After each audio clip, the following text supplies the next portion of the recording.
Bismillahirrahmanirrahim. Assalamualaikum warahmatullahi wabarakatuh. Innal hamdalillah nahmaduhu wa nasta'inuhu wa nastaghfiruh wa na'udzu billahi min shururi anfusina wa min sayyiati a'malina. May yahdihillahu fala mudilla lahu wa man yudlil fala hadiya lahu. Asyhadu an la ilaha illallah wa asyhadu anna Muhammadan 'abduhu wa rasuluh. Allahumma 'allimna ma yanfa'una wa anfa'na bima 'allamtana warzuqna ilman yuqarribuna ilaika ya arhamar rahimin. اللهم فقهنا في الدين وعلمنا التأويل واهدنا صراطك المستقيم. اللهم إنا نعوذ بك من علم لا ينفع، من قلب لا يخشع، من نفس لا تشبع، من دعوة لا يسمع. Amma ba'd. Alhamdulillah, pada pagi ini kita diberi kesempatan dan nikmat daripada Allah Azza wa Jalla untuk kita bertemu pada halqah yang baru bagi membicarakan nazam Safwah Az-Zubat di dalam fiqh mazhab Al-Imam Asy-Syafi'i, yang mana kita berhenti pada minggu lepas pada rangkap nombor 78. Pada rangkap nombor 78. Jadi sebelum kita mulakan kelas hari ini, suka untuk ana ingatkan semula lah apa yang kita dah belajar minggu lepas, okey? Untuk revision kan. Jadi minggu lepas kita dah belajar tentang apa dia maqasid taharah. Tuan-tuan dan puan-puan dah belajar apa dia maqasid taharah. Iaitu berwuduk, mandi wajib, tayamum dan menghilangkan najis. Itu maqasidu at-taharah. Dan minggu lepas juga tuan-tuan dan puan-puan dah belajar tentang wasailut taharah. Apa dia medium atau wasilah yang kita gunakan untuk taharah. Jadi mediumnya adalah air, tanah yang suci, batu dan yang sewaktu dengannya untuk istinja, batu istinja dan yang sewaktu dengannya. Okey. Dan juga alat untuk ad-dabgh, okey, perkakas untuk dabgh, iaitu untuk samak ataupun sertu. Itu 4 wasilah taharah: air, tanah, batu istinja dan yang sewaktu dengannya, kemudian perkakas untuk samak atau sertu ad-dabgh. Dan ana terangkan dah pada minggu lepas tentang pembahagian kitab fiqh ini, macam mana ulama bahagikan dan apa munasabah kitab fiqh dimulakan dengan kitab taharah. Begitu juga tuan-tuan dan puan-puan telah pun belajar minggu lepas tentang apakah definisi taharah. Taharah itu adalah raf'u hadatsin ataupun izalatu khabathin ataupun najisin. Iaitu mengangkat hadas ataupun menghilangkan najis. Begitu juga tuan-tuan dan puan-puan juga dah belajar tentang apa dia definisi air mutlak dan juga definisi air musta'mal. Okey, ana ada sentuh minggu lepas tentang apa maksud air mutlak, apa dia qaid lazim, apa dia qaid tidak lazim. Kemudian ana sentuh sedikit sebanyak tentang air musta'mal. Penerangan tentang definisi lah apa dia air musta'mal. Jadi kita nak sambung Kita nak sambung hari ni pada rangkap 78 ni. Jadi sebelum sambung, ana ulang sikit lah, iaitu air musta'mal, air yang telah kita gunakan untuk taharah yang fardu, taharah yang wajib. Air musta'mal, air yang telah kita gunakan untuk taharah yang fardu ataupun wajib. Contohnya bila kita ambil wuduk, basuhan pertama kita bila kita basuh muka, bila kita basuh tangan, bila kita sapu kepala, bila kita basuh kaki, basuhan pertama itu yang kena pada anggota wuduk kita, kemudian dia terpisah. Okay, dia terpisah tu maksudnya dia jatuhlah daripada anggota wuduk kita kan, dia mengalir jatuh. Yang mengalir jatuh tadi itulah air musta'mal. Okey, yang mengalir jatuh tadi itulah air musta'mal. Okey. Kalau ketika mandi wajib pun sama. Pada basuhan pertama dia ketika dia mandi wajib, bila dia mandi wajib dia nak ratakan air ke seluruh badan. Mana sahaja kawasan dia mulakan basuh, dia mulakan mandi wajib dia. Kan nama pun mandi wajib, maka dia taharah fardu lah, taharah wajib lah. Air yang kena pada anggota badan dia tadi dan terpisah serta mengalir, okey. Terpisah daripada anggota badan dia, setelah dia membasuh anggota badan dia, air itu jadi air musta'mal. Okey, air itu jadi air mustakmal. Okey, so itu tentang air mustakmal, kita dah belajar definisi di minggu lepas. Apa hukum air mustakmal? Hukumnya adalah suci tetapi tidak menyucikan. Yang berbeza dengan air mutlak itu suci dan menyucikan, air mustakmal itu suci. Maksudnya kalau kita guna untuk fungsi-fungsi lain, makan, minum, untuk minum dan sebagainya, tak apalah. Nak basuh kereta ke, tak ada masalah. Tapi kalau kita nak guna untuk mengangkat hadas ataupun menghilangkan najis untuk ibadah kita ni, maka tak boleh guna. Okey. Jadi air mustakmal ini minggu lepas ana ada janjikan kepada tuan-tuan dan puan-puan untuk sebutkan dalil bagi air mustakmal ya. Jadi penting untuk tuan-tuan dan puan-puan tahu bahawa tentang air mustakmal ini secara ringkaslah, fokus kelas kita pun bukanlah nak buat kelas fiqh perbandingan mazhab kan. Tapi secara ringkas, maklumat ringkas tentang air mustakmal ni tuan-tuan dan puan,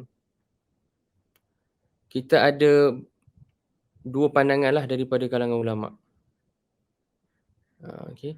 Air mustakmal ini dia diterima oleh mazhab Asy-Syafi'i dan mazhab Hanbali. Al-Hanbali. Okey. Mazhab Syafi'i dengan mazhab Hanbali terima dia. Maksudnya mazhab Syafi'i dan mazhab Hanbali, mereka menerima konsep air mustakmal ni dan dipakai dalam hukum hakam.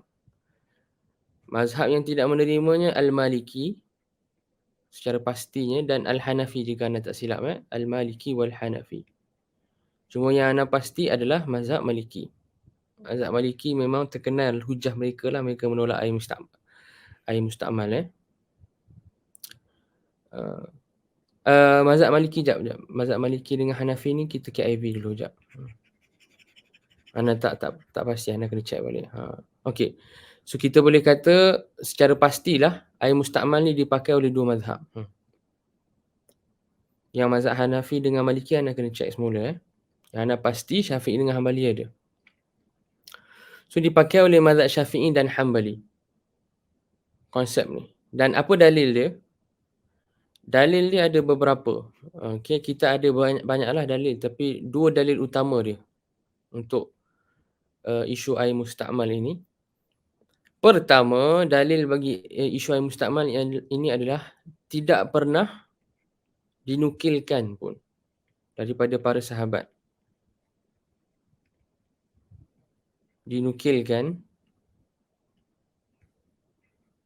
Tidak pernah dinukilkan sahabat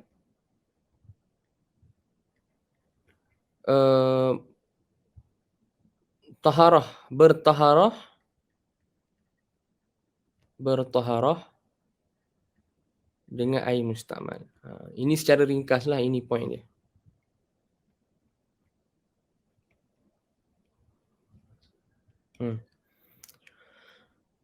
Tidak pernah dinukilkan bahawa sahabat Nabi SAW, sahabat-sahabat Nabi SAW, mereka bertaharah dengan air mustakmal. Sedangkan kalau tuan-tuan dan puan-puan teliti, air kekurangan pada zaman tersebut. Kan ada kekurangan air pada zaman Nabi SAW. Air ni bukan suatu benda yang mudah untuk dijumpa lah. Okay. Jadi para sahabat amat kita cakap berhati-hati dalam penggunaan air. Para sahabat amat bersederhana dalam menggunakan air. Jadi kalaulah air mustakmal ini tiada konsep air mustakmal, nescaya para sahabat dalam usaha mereka nak jimatkan air, mereka akan guna air yang sama untuk wuduk dan mandi wajib berulang kali. Betul tak? Kan kerana air tidak banyak. Okey. Air tidak banyak, maka kalau betul konsep air mustakmal ini tidak ada, nescaya para sahabat telah pun berwuduk dan mandi wajib menggunakan air yang sama berulang kali.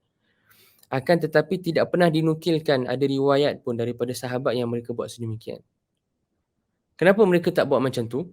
Jawapannya kerana mereka tahu apabila telah digunakan air itu untuk taharah fardu, dah tak boleh diguna untuk taharah lain. Okay, jawapannya kerana dah tak boleh guna dah untuk taharah yang lain. Sebab itulah para sahabat, walaupun dalam keadaan mereka kurang air, okey, tetap tak dinukilkan bahawa mereka menggunakan air yang sama berulang kali untuk taharah. Itu dalil pertama. Dan perkara ini adalah perkara yang ulama istilahkan sebagai umum al-balwa ataupun mimma ta'ummu ilaihi al-balwa. Okey, mimma ta'ummu bihi ya, mimma ta'ummu bihi al-balwa. Mimma ta'ummu bihi al-balwa. Di antara perkara yang semua orang terkesan dengan dia, semua orang tahu tentangnya. Okey, isu air ni isu yang melibatkan semua lapisan masyarakat sebab semua orang nak solat, semua orang pada zaman Nabi SAW nak solat, semua orang ambil berat akan isu air ni. Tetapi tak dinukilkan walaupun satu riwayat yang mana mereka taharah dengan air musta'mal. Jadi ini dalil bagi mazhab Asy-Syafi'i dan Hanbali lah, dalil pertama. Okey. Ana harap dalil pertama tu jelas Dalil kedua kerana isu hikayat khilaf pada orang yang tak cukup air. Isu hikayat khilaf bagaimana wuduk bagaimana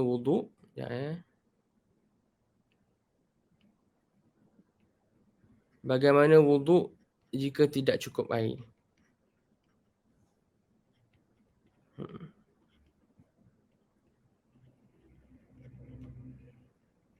Okey, ini dalil kedua tuan-tuan dan puan. Jadi para fuqaha kita menukilkan daripada para sahabat. Okey, dalil kedua ni tuan-tuan dan puan kena cuba untuk faham, kena fokus untuk faham. Para fuqaha kita menukilkan daripada para sahabat yang mereka khilaf. Para sahabat khilaf bagaimana nak buat jika seseorang itu dia ada air untuk wuduk tapi air tu tak mencukupi. Contohnya air untuk wuduk tu cukup untuk basuh muka dengan basuh tangan je. Tak cukup untuk sapu kepala dengan basuh kaki. Jadi kalau air wuduk tu tak cukup untuk sempurnakan wuduk, hanya cukup untuk contoh basuh muka dan tangan sahaja, untuk anggota wuduk yang berbaki tu nak buat macam mana? Jadi di kalangan para sahabat, okey, tuan-tuan dan puan-puan yang dirahmati Allah sekalian, di kalangan para sahabat ada dua kaul. Ada khilaf kepada dua kaul. Ada dua kaul. Apa dia dua kaul ini? Kaul yang pertama adalah dia wuduk sahaja dengan air itu sekadarnya, sekadar kewujudan air itu. Bila air itu habis, dia stoplah wuduk. Okay? So katakanlah kalau dia wuduk cukup untuk basuh muka dengan tangan sahaja, maka untuk anggota yang berbaki ditayamum. Katakanlah air tak cukup untuk guna untuk sapu kepala dan basuh kaki, maka gantikan dengan tayamum. Itu pandangan pertama daripada kalangan sahabat. Pandangan kedua daripada golongan sahabat adalah para sahabat Nabi sallallahu alaihi wasallam, okey, radhiyallahu anhum ajma'in.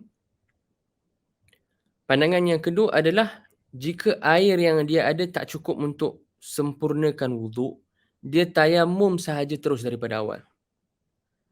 Dia tayamum je terus daripada awal. Kalau air wuduk yang dia ada hanya cukup untuk basuh muka dengan tangan, tak cukup untuk sapu kepala dengan kaki, maka dia tayamum sahaja terus daripada awal. Ini kaul kedua tuan-tuan dan puan-puan daripada kalangan para sahabat. Kaul kedua. Okey. Macam mana kita nak faham kaitan di antara isu ni dengan isu air musta'mal? Kaitan dia dekat sini tuan-tuan dan puan-puan. Hanya dinukilkan dua kaul ini sahaja daripada para sahabat Nabi SAW. Tak dinukilkan dekat sana ada kaul ketiga yang kata kalau air yang kita guna untuk wuduk tu tak cukup, maka kita boleh ulang guna balik air tersebut. Kita recycle balik. Kita jimat dengan kita recyclekan balik air. Kaul ketiga ni ada ke tak di kalangan para sahabat? Jawapannya tak ada tuan-tuan dan puan. Hanya dua kaul tadi saja yang saya cakap ada, iaitu kaul yang kata dia wuduk setakat kadar air yang dia ada, kadar yang dia mampu, kemudian dia tayamum untuk baki anggota dia. Kaul kedua kata dia tayamum daripada awal. Kaul kedua kata dia tayamum terus daripada awal, dia tak payah guna air langsung. Tiada di sana kaul ketiga, tiada di sana kaul ketiga daripada kalangan para sahabat yang kata boleh recycle balik air yang digunakan untuk taharah. Tiada. Dalam isu hikayat khilaf ni, ulama tak hikayatkan. Dan fuqaha sebut yang pertama yang pertama menafikan ada konsep air mustakmal ni, yang kata boleh untuk recycle air adalah daripada kalangan tabi'in. Maka dengan dua dalil inilah mazhab Syafi'i dan sebenarnya dalil yang lain lah. Ini antara dalil-dalil utama. Maka dengan dengan dua dalil inilah mazhab Syafi'i dan mazhab Hambali berpijak dan berpegang untuk kata bahawa air mustakmal ini kita tak boleh recycle dan guna semula untuk taharah. Okey. Tak boleh recycle dan guna semula untuk taharah. So ana harap itu jelas tuan-tuan dan puan-puan, jelas kat situ. Okey. So itu dalil air mustakmal. Okey. Kita masuk bait seterusnya. Qala al-Imam Ibn Raslan rahimahullah taala bi tahirin mukhalitin taghayyara taghayyuran itlaq al-ismi ghayyara. Dia sebenarnya sambungan kat sini Wa innama yasihhu tathhirun bima utliqa la musta'malin wala bima. Kan, hanya sah untuk kita taharah dengan bima, maksudnya bima'in utliqa dengan air yang mutlak, la musta'malin, tak sah untuk kita taharah dengan air musta'mal, wala tak sah juga untuk kita taharah dengan apa? Bima, dengan apa? Dengan air yang bitahirin mukhalitin taghayyara. Iaitu bima'in taghayyara bitahirin mukhalid. Itu dia punya takdir lah. Tak sah untuk kita taharah dengan bima'in taghayyara, dengan air yang telah berubah disebabkan. Ba dekat sini sababiyah. Dalam ilmu bahasa Arab, ilmu nahwu sababiyah. Maksudnya taghayyara bisababi tahirin mukhalid. Kesimpulan dia, air yang kedua yang kita tak boleh guna untuk taharah adalah air yang berubah disebabkan dia bercampur dengan perkara suci. Yang dia dah berubah, okey, yang dia dah larut. Macam dekat sini kan, berubah dengan sesuatu yang suci dan larut bercampur. Okey. Taghayyuran itlaqal ismi ghayyara. Yang mana perubahan tersebut, perubahan yang berlaku dekat air itu, mengubah nama air itu. Kita dah tak boleh nak itlakkan ataupun nak panggil air itu dengan semata-mata air je. Kalau contoh, okey, saya bagi contoh dekat tuan-tuan dan puan. Kita ada air kosong, kemudian kita masukkan, kita campur dengan sabun. Okey, kita campurkan dengan serbuk contohnya. Serbuk sabun ke apa ke. Ataupun kita campur dengan serbuk kopi. Okey. Bila kopi ataupun sabun punya powder tu dah larut dalam air tu, kita dah tak boleh panggil dia semata-mata air, betul tak? Kita tak panggil dia semata-mata air, kita panggil dia apa? Kita akan panggil dia kopi, air kopi atau air sabun. Kita tak panggil dia air je. So perubahan ini sekarang telah menghalang kita untuk kita itlaqal ismi, untuk kita itlaq ismil ma', untuk kita panggil dia dengan semata-mata nama air je. Dah tak boleh dah. Kita mesti sebut air kopi, air sabun, baru kita betul-betul refer pada dia. Okey? Baru kita betul-betul merujuk kepada dia.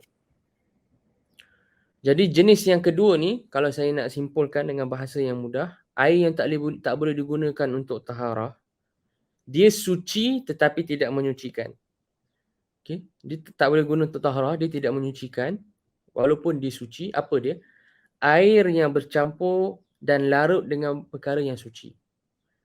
Dengan kadar yang banyak dia punya perubahan dia tu. Dia berubah kerana dia bercampur dan larut dengan perkara yang suci. Dengan perubahan yang banyak sehingga kita dah tak boleh panggil dia air dah semata-mata.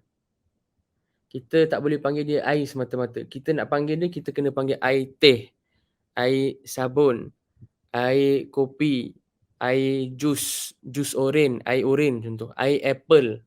Nampak tak? Dia dah berubah. Kita tak boleh panggil dia semata-mata air. Okey, berbeza dengan air mutlak. So ana harap itu jelas Itu ana terangkan apa maksud bait ni lah, rangkap yang ke-78 ni.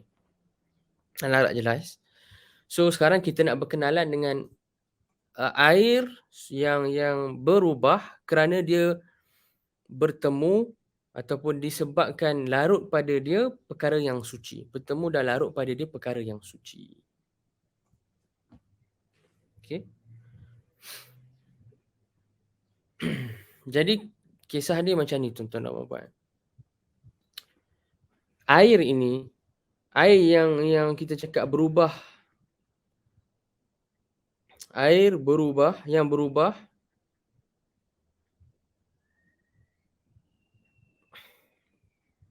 kerana perkara suci.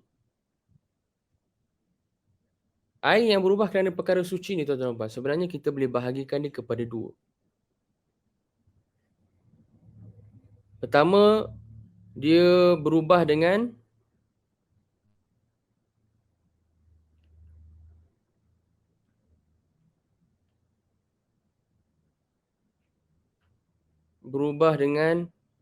mukhalid dipanggil. Yang larut. Kedua, dia berubah dengan dipanggil mujawir, yang tidak larut.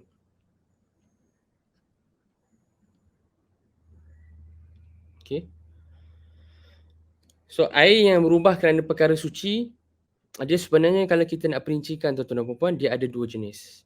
Yang sedang dirujuk atau disebut oleh Imam Ibn Raslan, Imam Ibn Raslan sebenarnya tengah refer yang ni. Sebab tu Imam Ibn Raslan sebut tadi bitahirin mukhalitin. Mukhalid maksudnya tengah rujuk kepada jenis yang pertama ni. Okey. Iaitu air yang berubah dengan benda suci yang larut pada dia. Okey. Bila ulama guna istilah mukhalid dan mujawir, larut tak larut ni, apa dia sebenarnya larut tak larut ataupun mukhalid dan mujawir ini? Definisinya ada pelbagai. Kalau kita ambil yang mudah, saya cakap macam inilah. Mukhalid ni maksudnya kita tak boleh asingkan dah dia dengan air.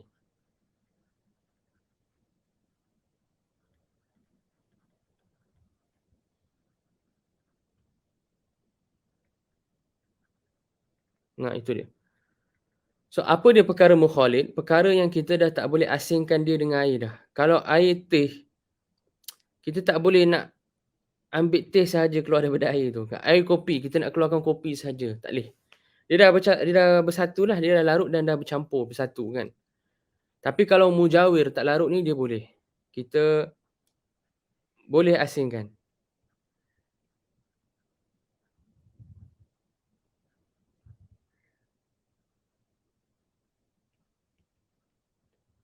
Kan? Kalau saya bagi contoh untuk mukhalid, contoh air sabun dengan air kopi. Kan? Kalau contoh untuk mujawir, contohnya daun jatuh atas air.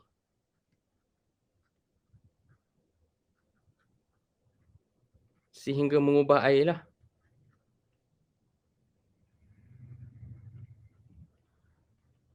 Okey.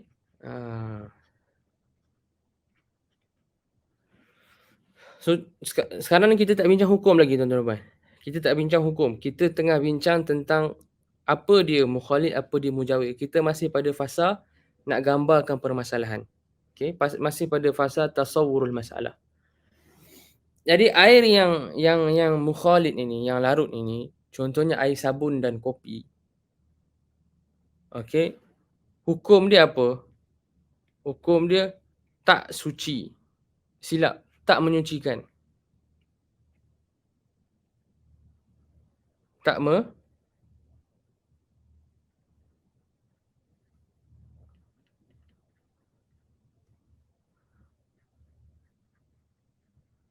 menyucikan jika perubahan itu banyak. Perubahan ia banyak.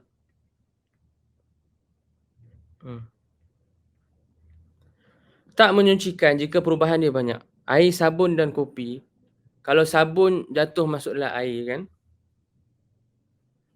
Kalau kopi, serbuk kopi termasuklah air, kita masukkan serbuk kopi lah air.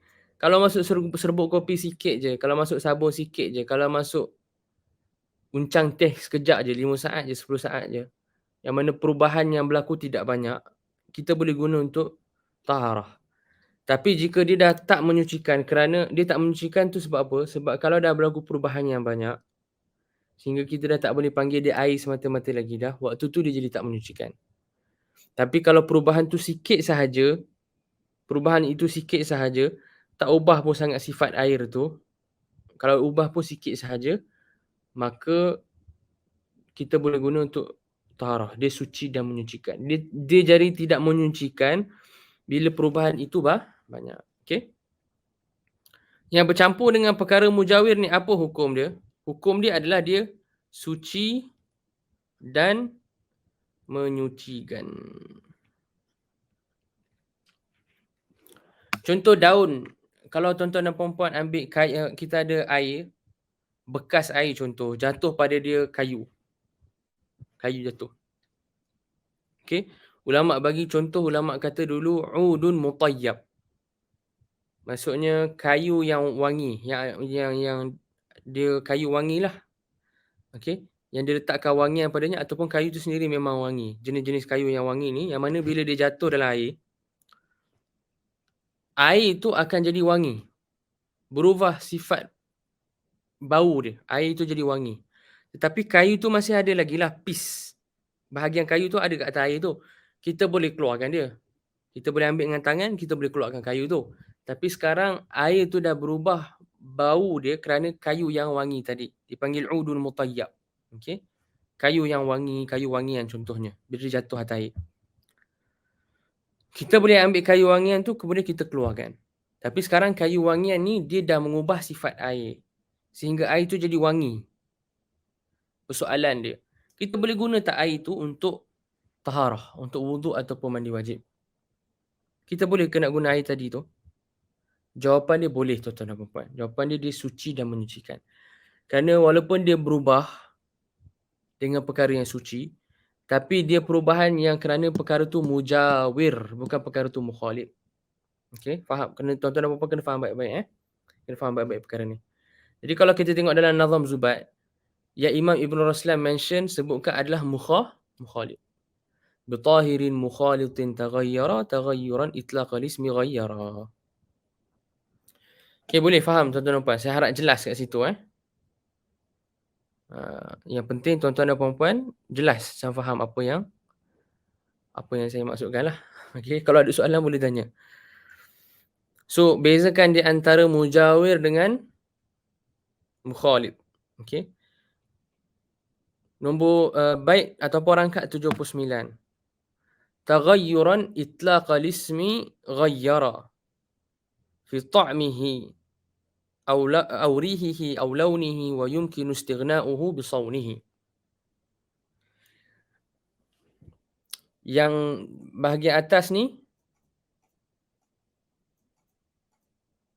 okey, bahagian atas ni fi ta'mihi aw rihihi aw launihi, ini adalah penerangan kepada yang sebelum dia, iaitu bila dia berubah sifat air tu kerana dia jumpa dengan perkara suci yang larut, yang mukhalif, perubahan itu berlaku kat mana? Perubahan itu berlaku dekat ta'am dia, rasa dia, dekat rih, dekat bau dia, dekat laun, dekat warna dia.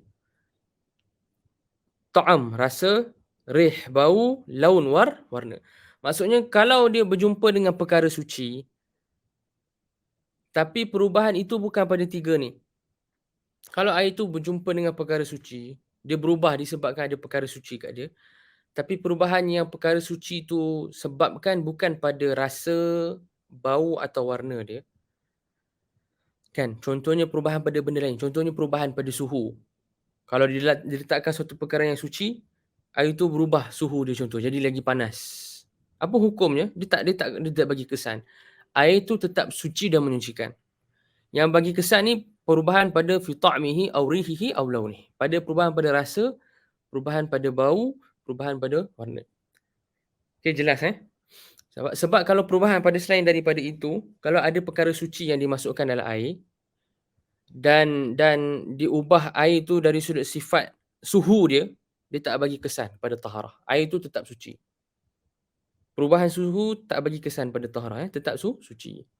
Contohnya apa tuan-tuan dan puan-puan? Contohnya Di kalangan askar, ini saya ceritalah untuk maklumat. Okey, nak tunjukkan praktikal ilmu yang kita belajar ni, praktiknya ilmu yang kita belajar ni. Ilmu fiqh ni ilmu yang praktikal. Dia tak sepatutnya jadi ilmu yang teori lah. Dia mesti praktikal. Kita boleh amal dia. Saya bagi contoh. Askar ataupun orang yang biasa berkemah camping kat hutan ini, mereka biasanya akan makan makanan yang dipanggil MRE. Meal ready to eat. Meal ready to eat. Kalau dalam bahasa Arab dia dipanggil al-wajbah al-jahizah lil akl. Gitulah dia punya istilah dia, wajbah jahizah lil akl. Makanan yang dah sedia untuk dimakan, makanan yang dah boleh dimakan. Okey, makanan yang dah sedia dimakan, meal ready to eat. Yang mana sebahagian MRE ni tuan-tuan dan puan, dia akan bagi dekat kita satu bekas yang dalam dia ada macam uncang. Uncang ni kalau kita bubuh dalam air, uncang ni kalau kita bubuh di dalam air tu akan berubah suhu dia cepat, jadi panas. So bila air tu jadi panas, kita boleh ambil makanan tadi yang ready to eat tu, yang sedia dia makan, kita letakkan dia, kita akan panaskan makanan tu.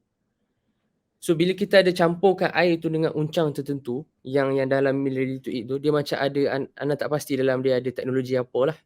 Dia ada satu teknologi yang boleh membuatkan bila dicampur dengan air, akan ada berlaku reaksi dekat situ. So air tu jadi panas. Tapi tak berubah sifat dia. Tak berubah bau, rasa dan warna. Semua sama je. Bau, rasa dan warna sama. Dia just berubah sifat dari sudut air tu jadi panas cepat. Kemudian kita boleh panaskan makanan dekat atas dia, meal ready to eat tu. Okay. So apa hukum dia? Air tu suci lah. Air tu suci dan menyucikan. Sebab dia tak ada perubahan pada bau, rasa dan pada rasa, bau dan warna. Okay. So itu tentang yang fi ta'mihi aw rihihi aw launihi. Wa yumkinu istighna'uhu bi sawnihi. Sedang sesuatu yang merubahnya itu mungkin untuk kita cegahnya dari jatuh ke dalam air. Apa maksud dia tuan-tuan dan puan? Ni pun tuan-tuan dan puan kena cuba fahami dengan baik. Jika perkara suci yang mengubahkan air itu adalah daripada kategori yang mukhalid, kita dah belajar tadi, dia akan membuatkan air itu menjadi suci tetapi tak menyucikan. Daripada kategori mukhalid, daripada kategori yang larut, macam serbuk-serbuk yang boleh larut, okey, maka air itu jadi suci tetapi tak menyucikan. Kan? Dia mukhalid. Okay, kita tak boleh pisahkan dia dengan air. Dia jadi suci dan tak menyucikan dengan syarat yumkinu istighna'uhu bisawnihi. Ini perkara suci tadi tu, perkara yang bukan kebiasaannya dia akan jatuh sendirinya ada dalam air. Dia akan ada dengan sendirinya dalam air ataupun dia jatuh dengan sendirinya dalam air. Sebagai contoh, maksudnya apa?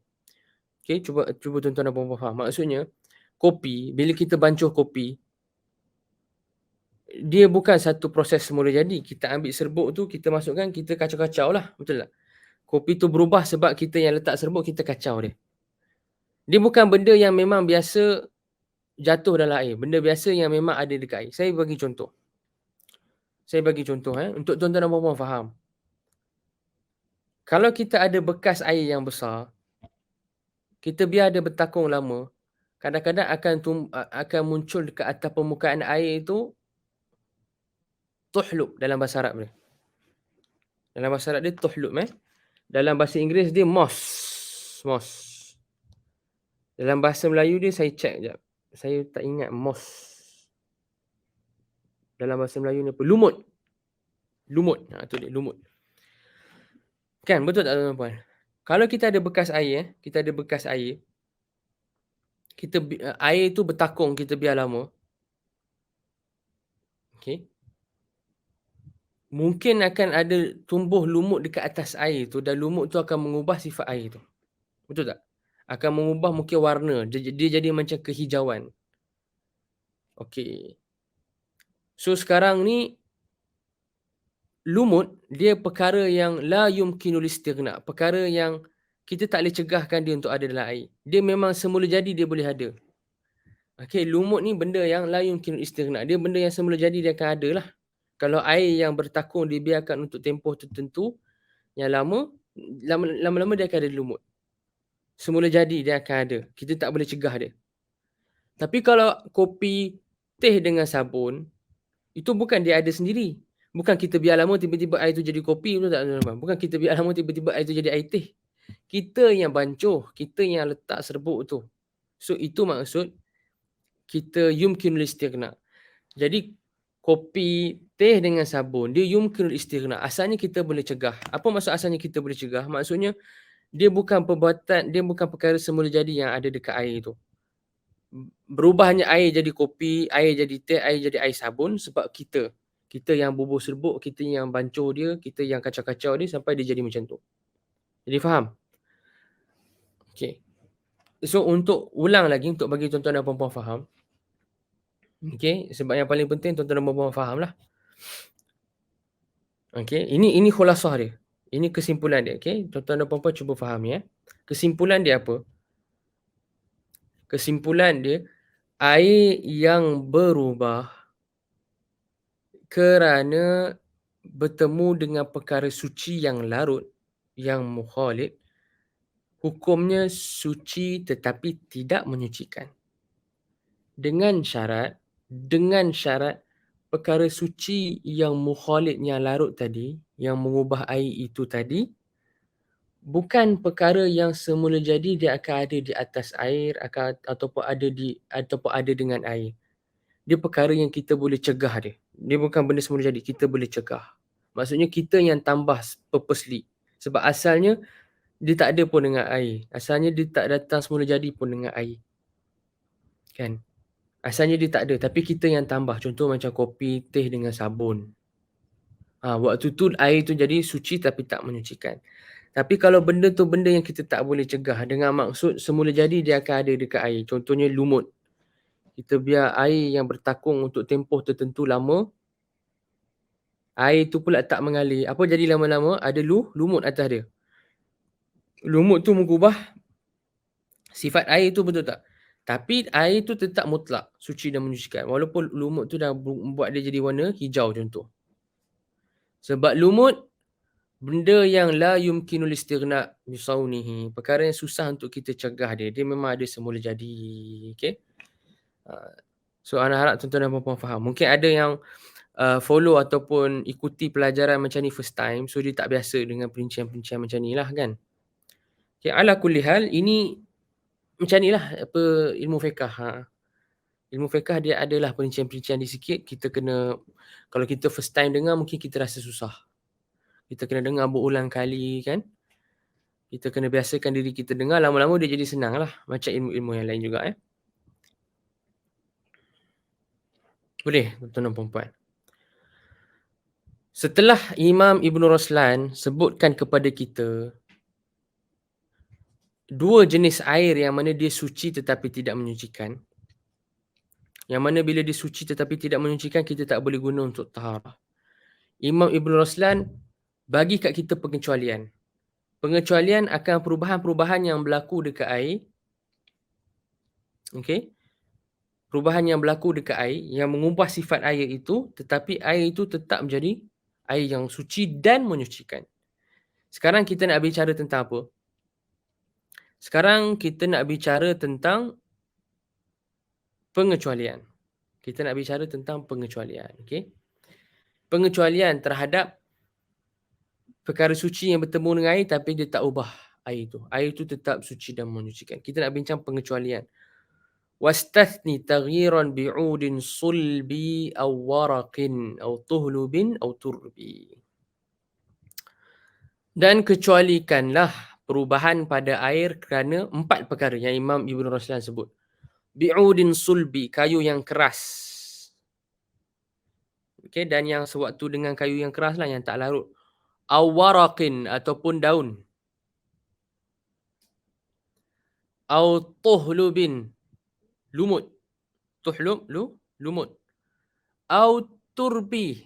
Turbi ni lughah. Maksudnya salah satu cara sebutan bagi perkataan turab, tanah. Turb, lughah. Maksudnya lughah ni maksudnya salah satu cara sebutan dalam kalangan orang Arab. Orang Arab ada beberapa cara sebutan untuk perkataan tanah. Antaranya turab, antaranya turb. Okey, so turb ni maksudnya tanah. So 4 perkara ni tuan-tuan dan puan-puan, ini pengecualian. Ini contoh kepada pengecualian bagi air yang dia berubah kerana perkara suci tapi dia tetap suci dan menyucikan. Dia tetap suci dan menyucikan. Dia tak ikut kaedah atas. Sebab itulah dia jadi pengecualian. Dia wastathni, dia pengecualian. Okey. Sebab apa dia tidak berubahkan daripada air yang suci dan menyucikan kepada air yang suci sahaja? Kenapa dia tak ubah? Kenapa dia tetap suci dan menyucikan? Saya akan sebutkan. Jadi saya akan sebutkan dekat tuan-tuan dan puan-puan kenapa. Jawapan dia, pertama, sulb ni, kayu yang keras, dia tak larut, betul tak? Dan saya dah sebut dekat tuan-tuan dan puan-puan tadi, bila dia tak larut, dia masuk dalam kategori mujawir. Okay, bila dia tak larut, dia masuk dalam kategori apa tadi tuan-tuan dan puan? Mujawir. Iaitu benda yang tak larut. Dan perubahan air kerana benda yang tak larut, tidak bagi kesan pada kesucian dia. Dia tetap suci dan menyucikan. Sulb, kayu keras bila dia jatuh ke air tuan-tuan dan puan-puan, kita boleh keluarkan tak? Kita boleh keluarkan. Kita ambil dengan tangan kita ke, kita ambil dengan penyepit ke, kita keluarkanlah kayu tu. Walaupun kayu tu mungkin ubah sifat air tu, bila jatuh kayu tu, mungkin kayu tu wangi contohnya, dia buat air tu jadi wangi, tetap tak ada masalah. Sebab dia mujawir, dia tak larut. Okay, itu yang pertama.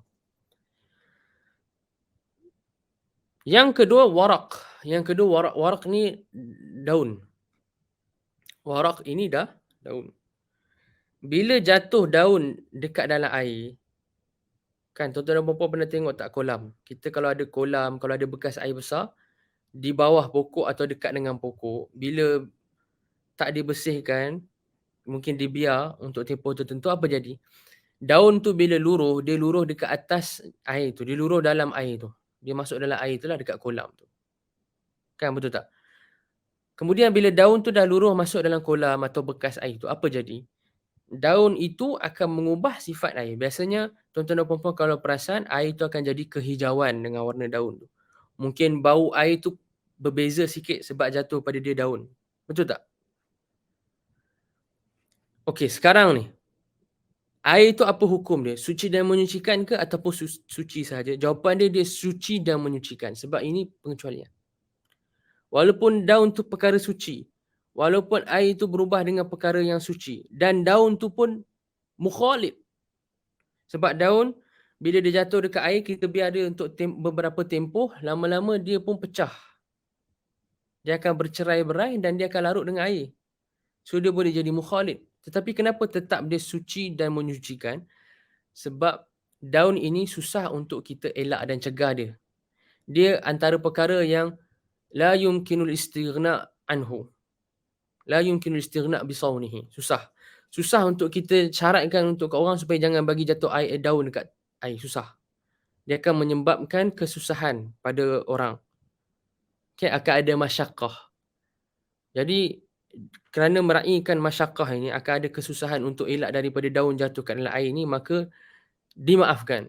Kalau jatuh daun dekat dalam kolam, sehingga daun-daun yang jatuh itu mengubah sifat air yang ada dalam kolam tersebut, sampai kolam tu jadi kehijauan, tetap suci dan menyucikan.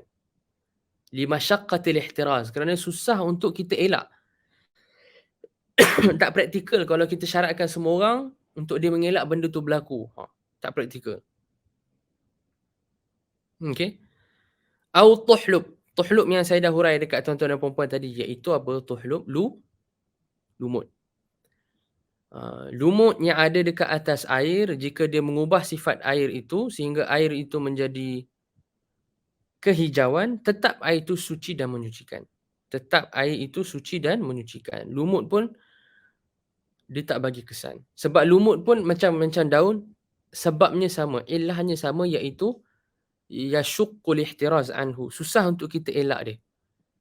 Kan? Susah untuk kita elak berlaku lumut ni tumbuh. Lama kelamaan kalau ada air yang bertakung dan tidak mengalir, dia akan tumbuhlah macam mana pun biasanya kan. Susah. So dibiarkan. Yang terakhir turb, tanah. Kalau air itu berubah dengan tanah, dia tetap suci dan menyucikan. Kalau air itu berubah dengan tanah, kejap Kal kalau air itu berubah dengan tanah, dia tetap suci dan menyucikan. Okey, tetap suci dan menyucikan. Sebab apa? Kenapa air itu kalau dia bertemu dengan tanah, dia tetap suci dan menyucikan, tuan-tuan dan puan-puan? Saya bagi jawapan yang mudah. Ada beberapa sebab ataupun jawapan yang ulama kita sebut. Saya bagi jawapan yang paling mudah untuk tuan-tuan dan puan-puan di rumah boleh faham. Kerana tanah itu sendiri wasilah taharah, betul tak? Tanah ini suci dan menyucikan. Tanah suci dan menyucikan. Kita bukan ke boleh guna tanah untuk menghilangkan najis? Kan? Tanah itu dia suci dan dia boleh menghilangkan najis. Dia boleh menghilangkan najis. Okey? Dia ada kuasa, dia ada sifat yang suci dan boleh menghilangkan najis. Dia ada kuasa untuk menyucikan. Sebab tu kalau kita lihat dalam hukum-hukum fiqh yang lain, ulama ada bahas jika kita ada pakaian seseorang itu panjang, labuh, dia mungkin terkena najis pada tanah yang labuh itu.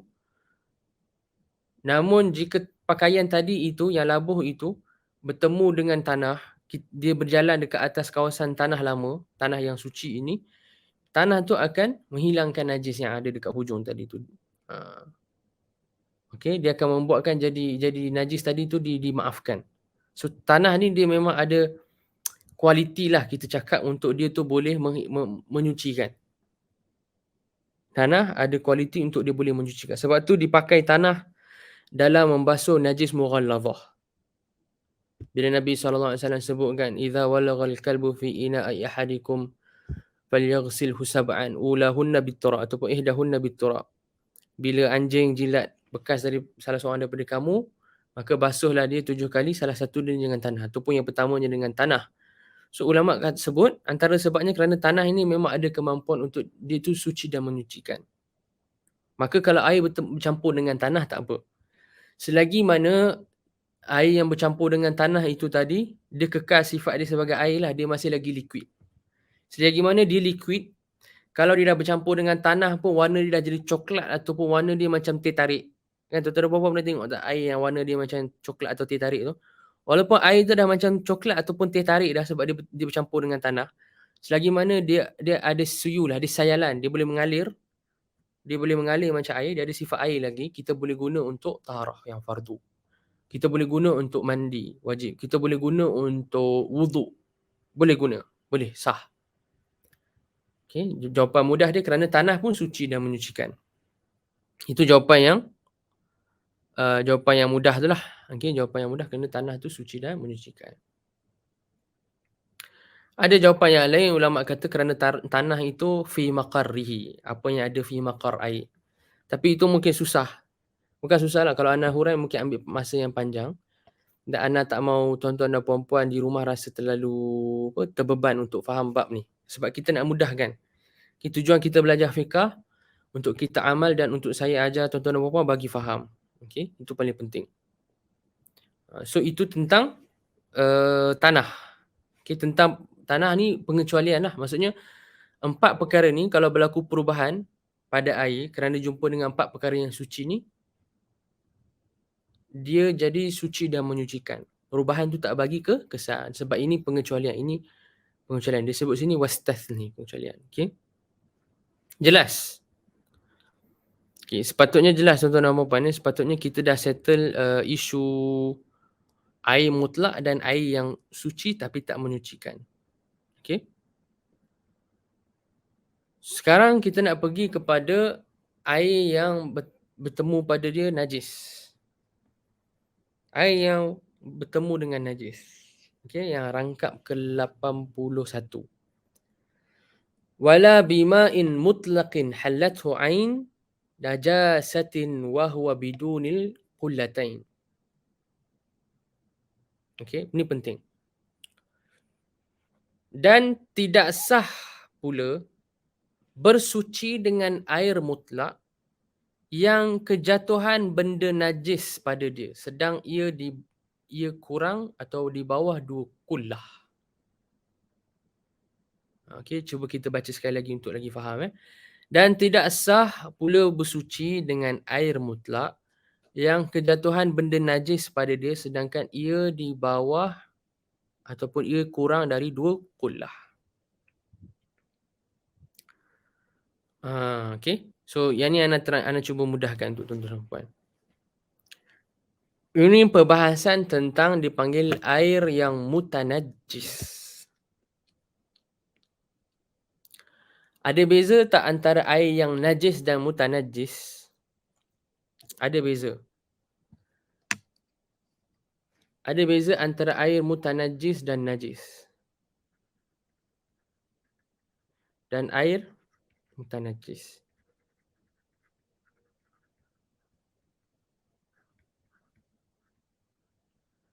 Okey. Air najis ni air yang memang dia najis. Contohnya macam air kencing. Air tu sendiri zat dia najis. Air najis ni zatnya najis. Air najis ni zatnya najis macam air kencing. Air mutanajjis asal zatnya suci. Okey, asal zatnya suci. Kemudian ia dikotorkan ataupun jatuh padanya ataupun ia bertemulah ia okey. Ia bertemu dengan najis.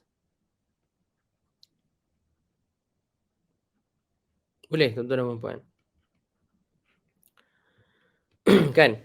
Jadi air mutanajjis, air yang asal zat dia suci, kemudian bila bertemu dengan najis dia jadi mutanajjis.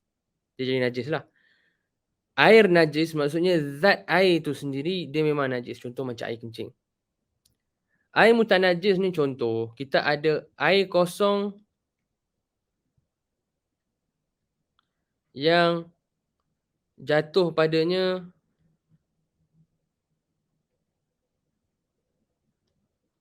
tahi burung contoh.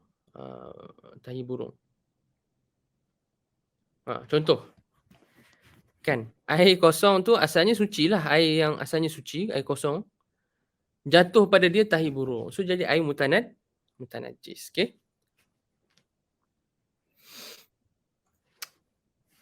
Yang kita nak bahas dekat sini adalah air mutanajjis. Kita nak bahas air mutanajjis, iaitu air kategori ni. Ni yang mutanajjis ni. Jadi kata Imam Ibn Raslan, wala bima'in mutlaqin hallathu ain najasatin wa biduni qullatain, dan tidak sah pula bersuci dengan air mutlak. Nampak tak? Asalnya dia air mutlak. Asal zat dia suci. Mencikan, okey. Yang kejatuhan benda najis pada dia sedangkan ia di bawah 2 qullah. Jadi dia punya perbahasan macam ni tuan-tuan dan puan. Dalam mazhab Asy-Syafi'i, Al-Imam Asy-Syafi'i rahimahullah, jika air itu di bawah 2 qullah, kurang daripada 2 qullah, nanti ana akan uraikan panjang lebar apa dia 2 qullah ni. Jika air itu di bawah 2 qullah lah kita cakap, bila jatuh pada dia najis ataupun bila dia bertemu sahaja dengan najis, mujarradu al-mulaqah, dia bertemu je dengan najis, ataupun kalau yang ikut Imam Ibn Raslan sebut sini hallathu, jatuh pada dia najis. Semata-mata jatuh, semata-mata bertemu dengan najis itu membuatkan air itu menjadi mutanajjis walaupun tak berubah rasa, bau dan warna. Walaupun tak mengubah rasa, bau dan warna. Kalau di bawah 2 qullah, semata-mata bertemu dengan najis, jatuh pada dia najis, dia jadi air mutanajjis yang tidak suci dan tidak menyucikan. Tidak suci dan tidak menyucikan. Walaupun tak berlaku perubahan pada rasa, bau dan warna. Okey, rasa, bau dan warna. Tak berubah. Itu kalau 2 qullah. Okey, 2 qullah. Kalau lebih daripada 2 qullah, kalau air tu banyak tuan-tuan dan puan-puan, kalau air tu banyak, maka jika jatuh pada dia najis, jika dia bertemu dengan najis, kita mensyaratkan kena ada perubahan. Kalau dia lebih daripada 2 qullah, lebih daripada 2 qullah, kita syaratkan kena ada perubahan pada sifat air tu. Sama ada pada bau, rasa atau warna. Jika lebih daripada 2 qullah, kalau kita andaikan lebih daripada 2 qullah, contohnya 200 liter. Jatuh tahi burung pada air yang volume dia 200 liter. Dan sifat air itu tak berubah dari sudut bau, rasa dan warna dia. Air itu tetap suci dan menyucikan. Air itu tetap apa tuan-tuan dan puan? Tetap suci dan menyucikan. Kenapa? Sebab ada dalil. Sebab ada beberapa dalil yang dipakai oleh imam-imam mazhab kita untuk menetapkan perkara ini. Antaranya hadis Nabi SAW yang masyhur, "Idza balagha al-ma'u qullataini lam yahmil khabathan." Ataupun dalam sebahagian riwayat, lam yahmilil khabath. Okey. Jika air itu sampai 2 qullah, maka dia tidak menanggung najis. Jika semata-mata najis jatuh dekat dia, dia tak menanggung najis. Dia kira tak bernajis. Iza balagal ma'u qullataini lam yahmilil khabath. Okey. Jika air itu 2 qullah dan ke atas dan jatuh pada najis, dia tak kira bernajis. Dia tak kira menanggung najis. Okey. Maka difahami daripada hadis ini, dalam istilah usul fiqhnya, mafhum mukhalafahnya adalah jika air itu kurang daripada 2 qullah, semata-mata bertemu najis, maka dia menjadi najis. Air itu menjadi mutanajis. Air yang sedikit dengan semata-mata bertemu dengan najis, dia jadi najis. Kan? Sebab itulah Nabi SAW sebut dalam hadis yang sahih, tuan-tuan dan puan-puan, jika orang tu dia baru bangun daripada tidur malam khususnya, terutamanya, maka Nabi SAW larang untuk dia terus masukkan tangan dia dekat dalam bekas air. Kalau dia terbangun daripada tidur, jangan lepas dia bangun tidur, dia terus masukkan tangan dia dalam bekas air untuk basuh ke, untuk wuduk ke. Bahkan Nabi SAW kata, basuh tangan dulu. Sebab takut-takut bila dia tidur, dia terpegang benda najis. Maka dengan dia pegang air tu ataupun dia masukkan tangan dia dalam air, terus air tu jadi najis. Sebab air yang dia akan letak untuk dia wuduk sebagainya, mestilah lagi kurang daripada 2 qullah biasanya zaman dulu. Sikit-sikit sahaja air tu. Kan Nabi SAW sebut, "Idza staiqadha ahadukum min naumihi fala yaghmis yadahu fil ina hatta yaghsilahu," ataupun hatta yaghsilahuma, sehinggalah dia basuh kedua tangan dia, ataupun yaghsilahu, satu tangan itu bil ma', kan, sehinggalah dia membasuhnya dengan dengan air. Fa innahu la yadri aina batat yaduh, kerana dia tak tahu waktu dia tidur tangan dia pergi mana. Mungkin tangan dia tersentuh najis.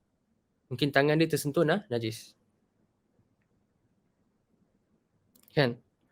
Idza staiqadha ahadukum min naumihi fala yaghmis yadahu fil ina'i hatta yaghsilahu thalathan. Kalau nak tak silap, atau kama qala Nabi sallallahu alaihi wasallam. Fa innahu la yadri aina batat yaduh. Kerana dia tak tahu malam-malam tangan dia pergi mana. Mungkin tangan dia tersentuh perkara najis, tanpa dia sedar, kemudian bila dia bangun, dia terus letak tangan dekat dalam bekas air, dia telah menajiskan ke seluruh bekas air itu. Dan ini dalil bahawa jika air itu sikit, semata-mata bertemu dengan najis, dia najis terus. Okay, jelas? Boleh tuan-tuan dan puan-puan. Tentang qullah. Tentang 2 qullah. Qullah ini, apa dia qullah? Qullah ini bukan kolah. Bukanlah kolah yang orang Melayu faham. Ataupun bahasa yang kita faham dalam bahasa Melayu, kolah. Asalnya qullah ini, tuan-tuan dan puan-puan, dia merujuk kepada hadis tadi, idza balagal ma'u qullatain lam yahmilil khabath. Okay? Merujuk kepada hadis tu yang menggunakan istilah qullah. Apa dia qullah ini? Qullah ini adalah bekas untuk simpan air yang besar. Al-jarrah al-kabirah. Okey. Maksudnya bekas besar lah. Jarrah kabirah ni bekas besar lah untuk simpan air. Okey.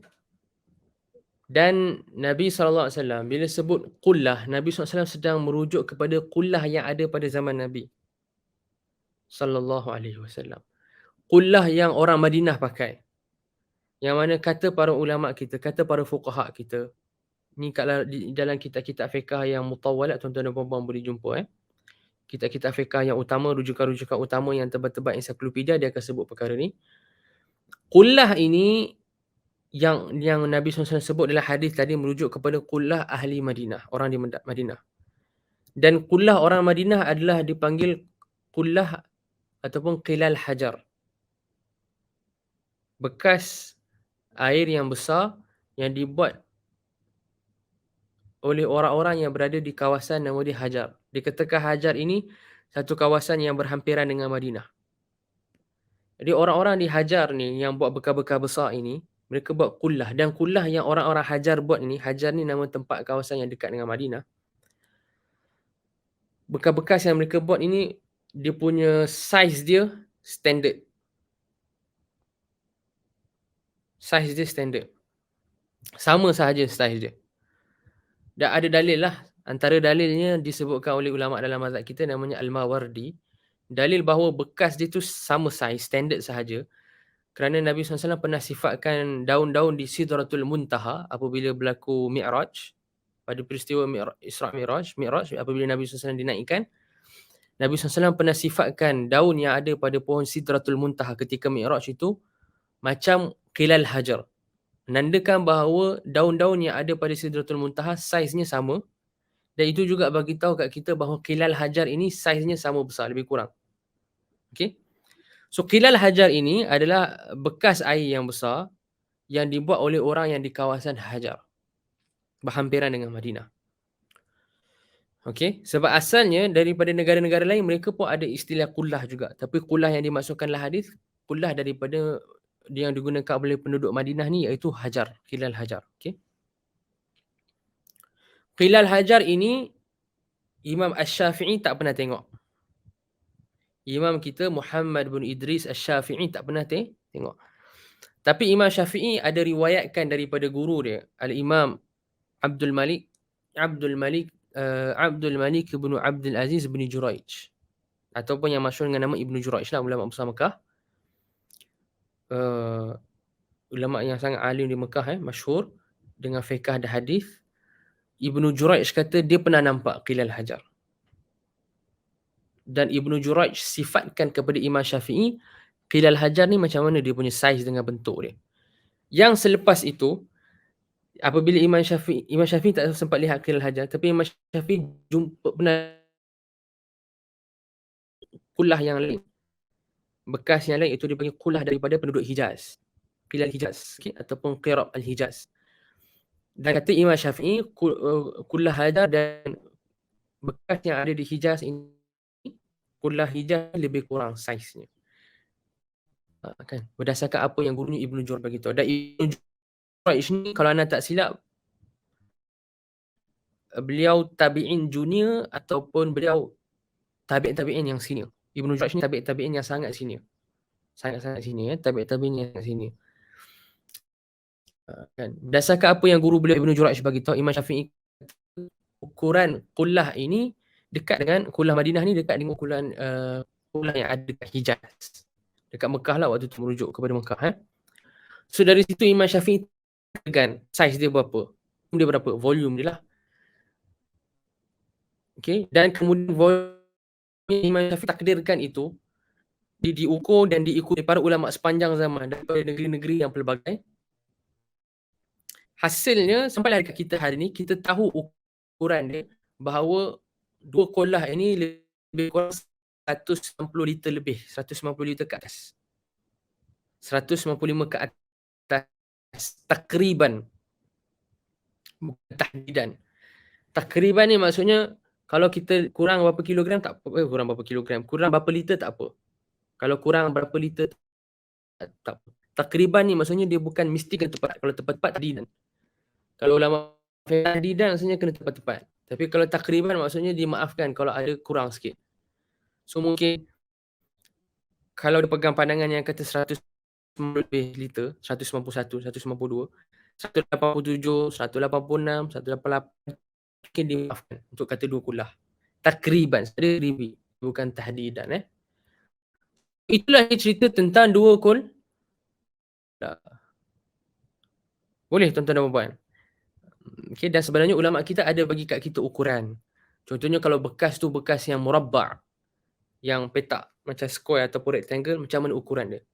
So ukuran dia kalau bekas tu bekas yang petak, yang murabba', 4 segi lah kita cakap, 4 segi, yang 4 segi, maka dia punya panjang, lebar dan dalam dia sama, iaitu 60 sentimeter.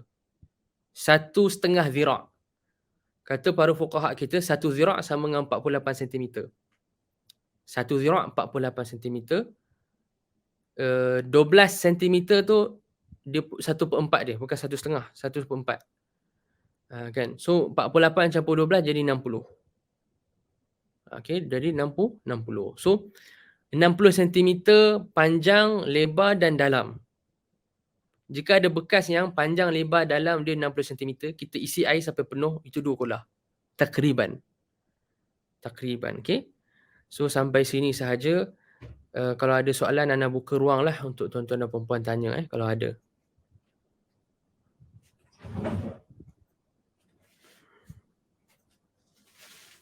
Kalau nak tanya, boleh type dan sebagainya. Ana tunggu kalau ada.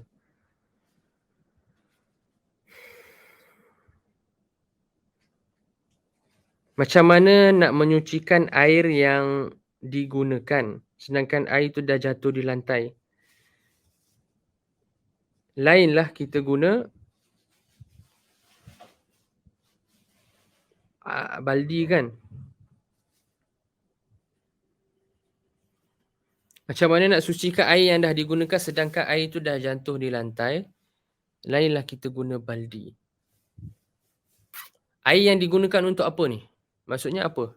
Air yang kita guna untuk wuduk ke? Air yang kita guna untuk basuh, contohnya basuh kereta ke? Kalau boleh perincikan, macam mana nak menyucikan air yang digunakan sedangkan air tu dah jatuh di lantai? Lainlah kalau kita guna baldi. Kalau boleh perincikan soalan tu, macam mana nak...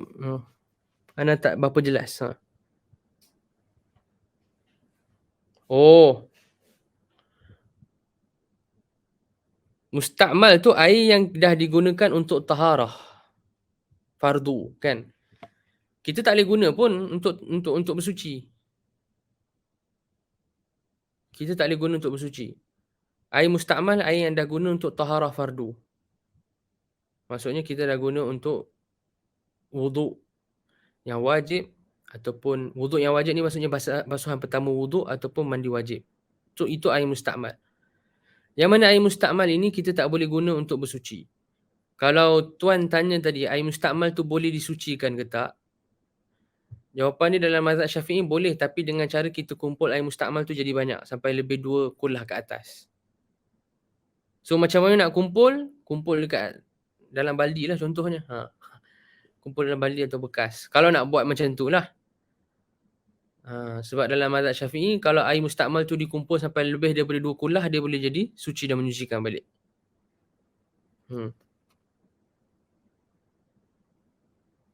Jelas faham Ana harap faham. Ana harap menjawab persoalan lah. Kalau ada soalan lain?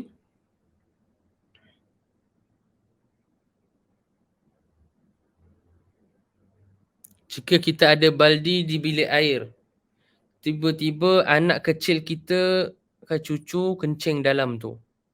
Apa jadi? Kita tak perasan. Kemudian budak-budak itu tambah lagi air hingga penuh baldi itu, kita tak tahu lalu kita gunakan. Adakah boleh? So, ini banyak benda kita nak kena pecahkan. Pertama, bila ada budak kecil yang kencing dekat baldi air tu, kita kena tengok. Kita kena tengok lah. Kan?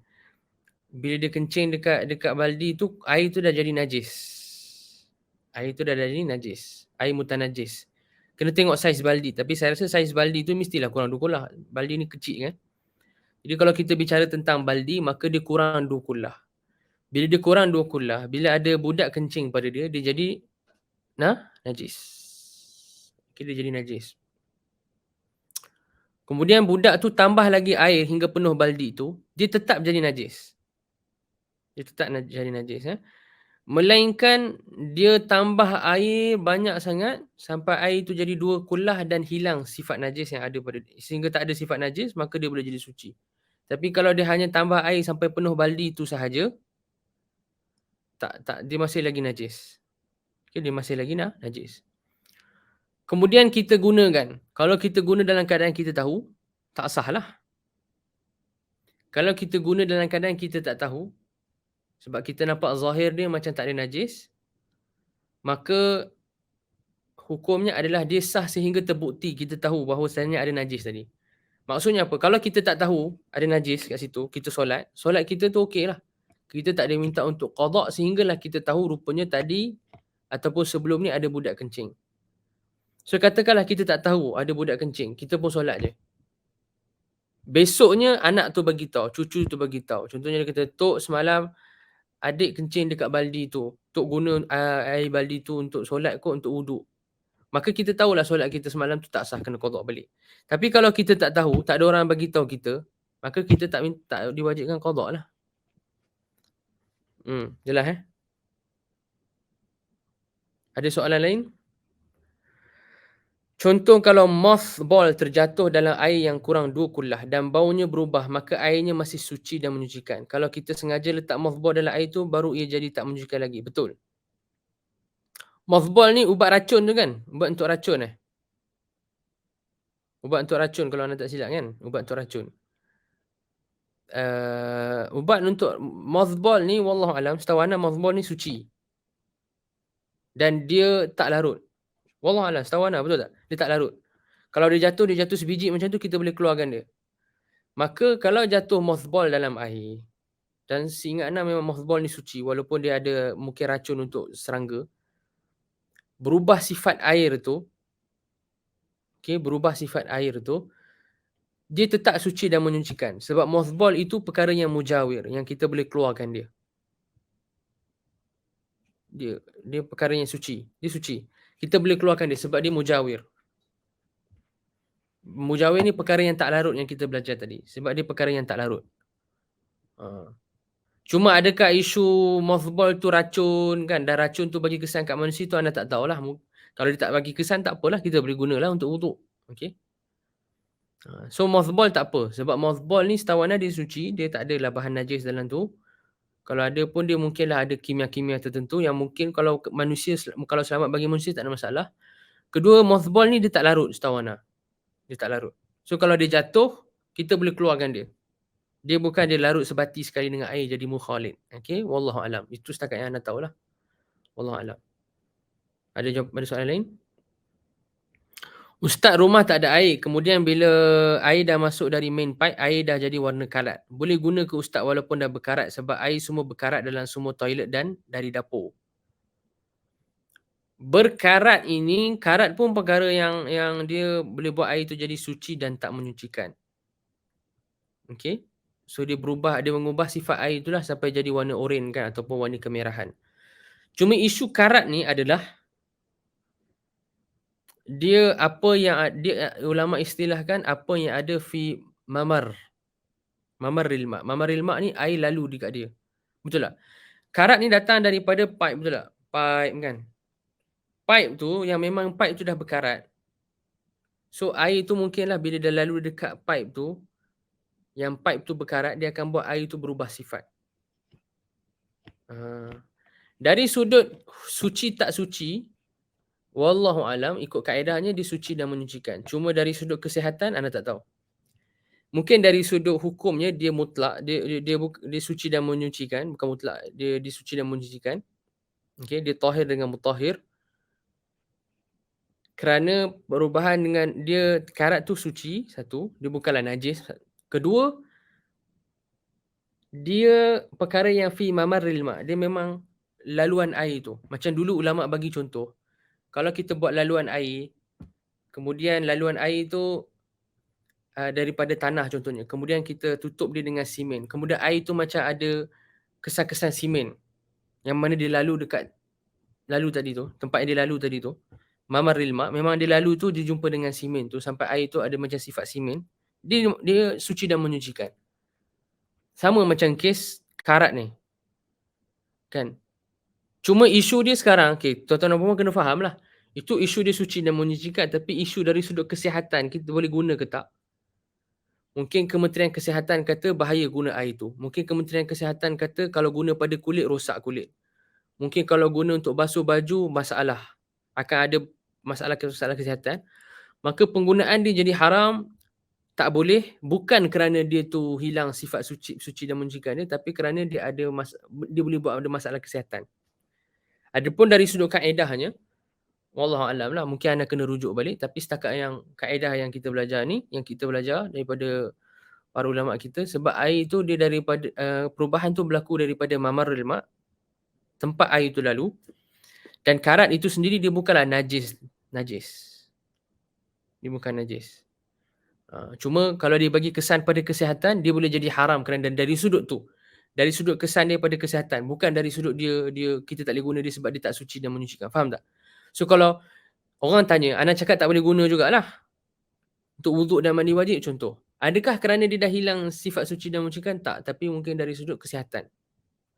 Mungkin KKM ke dan sebagainya, kalau mereka buat kajian mereka kata, oh memang bahaya guna kat kulit kan. Mungkin ada penyakit-penyakit tertentu yang datang. Kalau guna kat baju, basuh baju dan sebagainya, ada penyakit tertentu datang. Dia jadi haram lah. Tapi haram kena faktor tu. Bukan faktor dia tak suci dan menyucikan. Faham Ada soalan lain? Ya, betul. Ya, betul. Kalau dia dah jadi tekstur lumpur baru dia tak boleh. Betul. Selagi mana dia masih lagi air, dia macam warna teh tarik tu, warna coklat tu, walaupun kalau dia bercampur tanah, dia sah. Dalam mazhab Syafi'i lah. Tapi kalau dah jadi macam lumpur, tak boleh. Dia dah hilang sifat air sayalanul ma' tu ataupun suyulah dia. Okey, betul. Okey, ada soalan lain? Okey, tak ada dah So sampai sini sahaja. Yang baik tu daripada Allah, yang lemah silap cakap dan salah fakta tu daripada diri sendiri. Moga tuan-tuan dan puan-puan dapat manfaat. InsyaAllah kita jumpa lagi minggu depan. Jangan lupa untuk ulang kaji pelajaran, baca semula, tengok semula rakaman-rakaman yang ada. Yang baik itu daripada Allah, yang lemah daripada diri sendiri. Subhanakallah wa bihamdik, asyhadu an la ilaha illa anta, astaghfiruka wa atubu ilaik. Sallallahu ala sayyidina Muhammad wa ala alihi washabihi wasallam. Assalamualaikum warahmatullahi wabarakatuh.